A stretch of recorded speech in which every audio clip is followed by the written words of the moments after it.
நெட்ஃப்ளிக்ஸில் இப்போ தமிழ் டப்பிங்கோட ஸ்ட்ரீம் ஆகிற அண்டர் பாரிஸ் படம் எப்படி இருக்குன்னு இப்போ பார்த்துடலாம். ஒரு பெரிய ஷார்க்கு கடல்ல இருந்து பாரிஸ் சிட்டிக்கு நடுவில் உள்ள வருது. இதுக்கு அடுத்து நடக்க போகிற சம்பவங்கள் அந்த ஷார்க்கை கொன்னாங்களா இல்லையா, இதுதான் அண்டர் பாரிஸ். எனக்கு இந்த படம் ஒரு அபவரேஜ் டு ஓகே ஃபீலை தான் கொடுத்தது. இந்த படத்தோட பெரிய ப்ளஸ் மேக்கிங் தான். அண்டர் வாட்டரில் நிறைய போர்ஷன் வரும், அது எல்லாமே சூப்பராக பண்ணியிருந்தாங்க.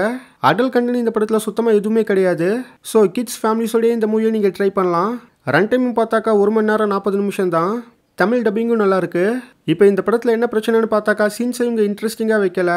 அண்டர் கிரவுண்டில் நிறைய பேரோட ஒரு சீன் ஒன்று வரும், அந்த சீன் நல்லா தான் இருக்கும். ஆனால் அந்த சீனில் இதுதான் நடக்கும்னு ஈஸியாக நீங்கள் கெஸ் பண்ணிடலாம். கேரக்டர்ஸை இவங்க ஸ்ட்ராங்காக எழுதலை. ஷார்க்கை காப்பாற்றி கடலுக்கு அனுப்ப போகிறேன்னு 20 வயசு பொண்ணு கேரக்டர் ஒன்று வரும். அதே மாதிரி மேடம் மேயர்னு ஒரு கேரக்டர் ஒன்று வரும். இந்த கேரக்டர்ஸ்லாம் ரொம்ப இரிட்டேட் பண்ணுற மாதிரி தான் இருந்தது. ஒரு போலீஸ் டீம் ஷார்க்கை எதிர்த்து ஒரு ஆப்ரேஷனில் இறங்கும். ஆனால் அந்த டீம் புத்திசாலித்தனமாக செயல்பட்ட மாதிரி எந்த ஒரு இடத்துலையுமே எனக்கு ஃபீல் ஆகலை. ஒரு ஆபத்து சிட்டி உள்ள வரப்போ கவர்மெண்ட்டும் போலீஸும் எந்த மாதிரி செயல்படணும்னு இன்னுமே பெட்டராக காமிச்சிருக்கலாம்.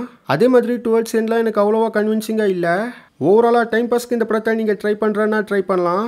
பட் ஆஹா ஓஹோ லெவல் ஃபீலை இந்த படம் எனக்கு கொடுக்கல.